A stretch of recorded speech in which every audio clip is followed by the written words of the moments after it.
Selfie लेने की, मौलाना साहब का फोटो ले लें, अपने साथ ले लें, हम अपने दोस्तों को शेयर करेंगे, ये साबित करेंगे कि देखो जर्जी साहब से मिलके आए। इन चीजों ने आज दीन का शौक निकाल दिया है, जलसों को रस्म रवाज का मालिक बना दिया है। जलसों में दीनदारी आए तो कहां से आए, जलसों से इबरतें मिले तो कहां से मिले, जब जलसों में रस्म रवाज आम हो जाए। मेरे भाइयों, सेल्फी लेने के चक्कर में, फोटो लेने के चक्कर में आदमी एक दूसरे के साथ लड़ मरे, इतनी इजाजत नहीं है शरीयत के अंदर। ये वीडियो बन रहा है, एक हद है, चलिए चैनल पे डाल दिया जाएगा।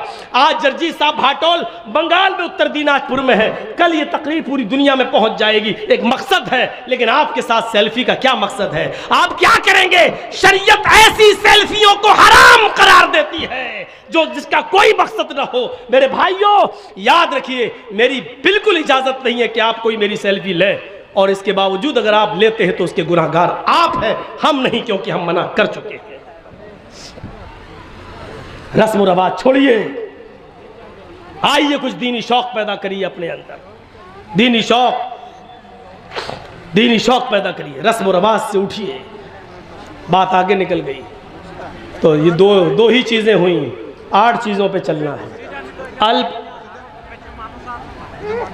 ये जो बैठे उनकी बात सही है भाई, आप लोग थोड़ा सा बैठ जाइए या इधर हो जाइए, उनको देखने दीजिए, वो भी तो बेचारे इतनी दूर से आए हैं। बैठ जाइए आप लोग, बस बैठिए, ठीक है। तो मेरे भाइयों, उसके अंदर 8 खूबियां पाई जाएंगी। कौन कौन सी? कम बोलेगा, दूसरी मुस्तकबिल की, फ्यूचर की बातें बताएगा, तीसरी चीज ज्ञानी होगा। ज्ञानी, अल्लाह के रसूल सल्लल्लाहु अलैहि वसल्लम को तो अनपढ़ कहा जाता है, उम्मी, और महाभारत कह रही हो ज्ञानी होंगे। इसमें कोई शक नहीं कि अल्लाह के रसूल सल्लल्लाहु अलैहि वसल्लम अनपढ़ थे, इस माना में कि आपको दुनिया में किसी ने पढ़ाया नहीं था, आपका कोई उस्ताद नहीं था। जब आपको यह कहा जाए कि उम्मी थे तो उसका 2 माना है। एक माना तो ये था, उसका एक माना ये है, आप उम्मी थे नहीं अनपढ़, इसका माना ये होगा कि आपको दुनिया में किसी ने पढ़ाया नहीं।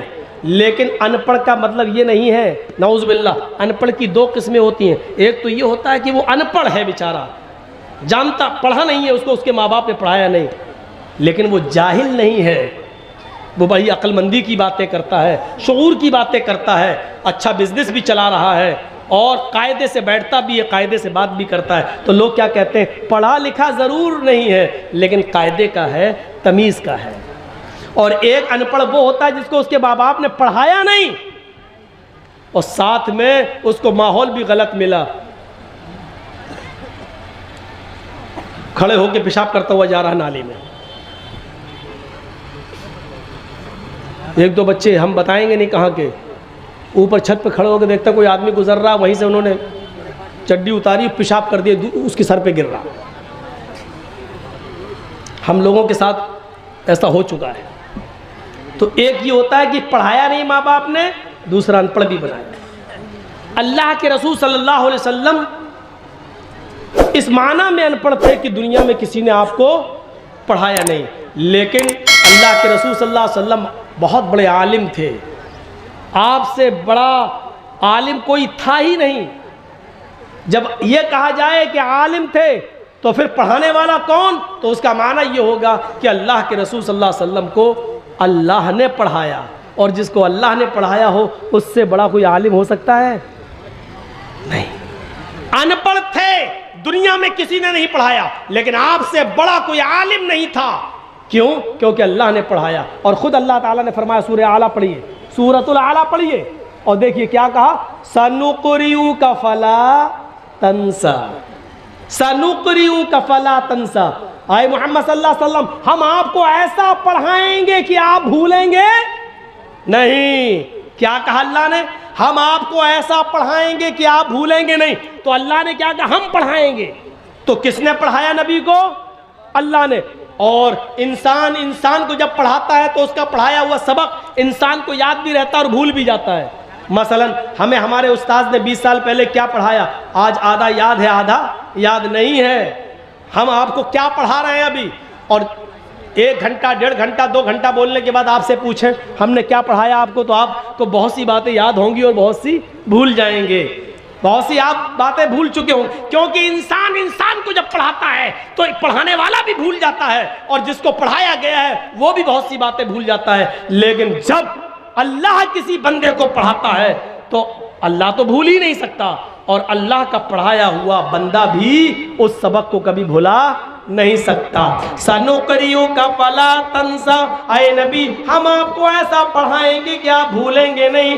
अल्लाह के नबी को जब अनपढ़ कहा जाए तो इसका मतलब ये हुआ कि किसी इंसान ने नबी को नहीं पढ़ाया, लेकिन जब ये कहा जाए कि अल्लाह के नबी से बड़ा कोई आलिम नहीं, तो इसका मतलब ये है कि अल्लाह के नबी को अल्लाह ताला ने पढ़ाया, और जिसको अल्लाह पढ़ाए उससे बड़ा ज्ञानी कोई हो सकता है नहीं। तो अल्लाह के रसूल को क्या कहा गया, तीसरी सिफत कि वो बहुत बड़े ज्ञानी होंगे। क्यों ज्ञानी होंगे? क्योंकि जिसको उसका रब पढ़ाए उससे बड़ा ज्ञान किसके पास हो सकता है, किसके पास? और आज देख लीजिए मेडिकल साइंस भी आज मोहताज है मोहम्मद रसूलुल्लाह की तालीम की। ये 1400 साल पहले बताया था ना मिसवाक करो, आज मेडिकल साइंस बतला रही है कोलगेट करने के नुकसान क्या है और नीम की या पीपल की मिसवाक करने के फ़ायदे क्या हैं, आज मेडिकल साइंस बतला रही है। ये टिश्यू पेपर होते हैं ना, जो आप उसमें चले जाइए फ्लाइट के अंदर, प्लेन के अंदर, तो ये बहुत से रखे हुए मिलेंगे, और उनके टॉयलेट में चले जाइए तो यही सब मिलेंगे आपको। उठाइए और लैट्रिन करने के बाद पोंछ के वहीं फेंक दीजिए। ज़माना कल तक हंस रहा था।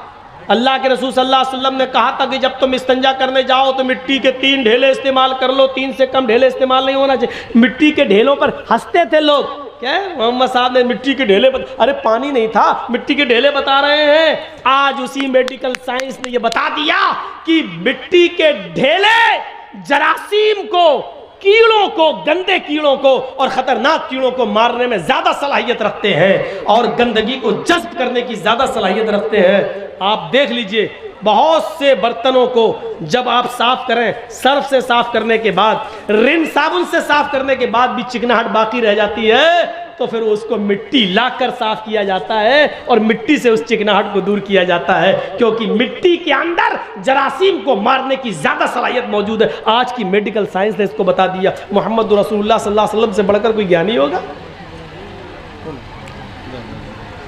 मेडिकल साइंस बता रही है नाक में पानी डालो वुजू बनाते वक्त, चढ़ाओ, जब रोजे से हो तो ज़्यादा मत खींचो, हलक में चला जाएगा, और जब रोजे से ना हो तो खींचो।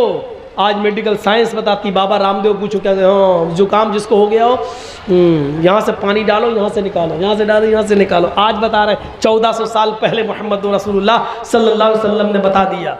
और बाबा रामदेव तो वो बताता है कि जिसकी नाक न निकलती और निकल जाए, ओम विलोम करो, ऐसे करो, पहले ही पकड़ो, खींचो अंदर, अब ये पकड़ लो और फिर बाहर निकालो, जिसकी ना निकलती हो बाहर आ जाए। अल्लाह के रसूल ने मुस्तकिल इलाज बताया, ज्ञानी थे। तीसरी चीज हो गई वो ज्ञानी होंगे, और चौथी चीज शुरुतु ज्ञानी होंगे। अल्लाह के नबी ये बातें अपनी तरफ से नहीं कहेंगे, शुरुतु ज्ञानी, शुरुतु मानी सुनना, ज्ञान मानी इल्म, सुनकर इल्म, यानी अल्लाह ताला जिब्राइल को बताएगा और जिब्राइल से सुनकर मोहम्मद रसूलुल्लाह सल्लल्लाहु अलैहि वसल्लम को मालूम होगा। वही मा यंतिकु अनिल हवा इन हुवा इल्ला वह्युन यूहा, अपनी तरफ से कुछ नहीं बोलते, जो कुछ भी बोलते हैं अल्लाह की तरफ से वही आ जाने के बाद बोलते हैं। सुनकर ज्ञान होगा, अपनी तरफ से कुछ नहीं बोलेंगे। 4 चीजें हो गई, अब इन चारों को एक तरफ रख दो। 5वीं चीज पर आइए, बड़ी जबरदस्त है। पराक्रमी, वो बहुत बड़े बहादुर होंगे। बहादुर नबी की बहादुर उम्मत आज कहाँ है? आपने भी आंदोलन किया था ना सीए और एनआरसी पर, लेकिन देख लो क्या हुआ। एक इनको देख लो जो किसान लोग कर रहे हैं, दोनों आंदोलन।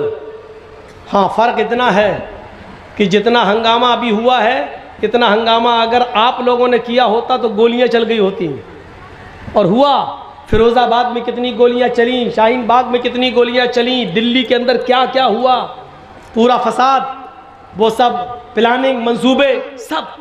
लेकिन आज बड़ा फूक फूक के कदम रखा जा रहा है, ऐसा ना हो ये हालात।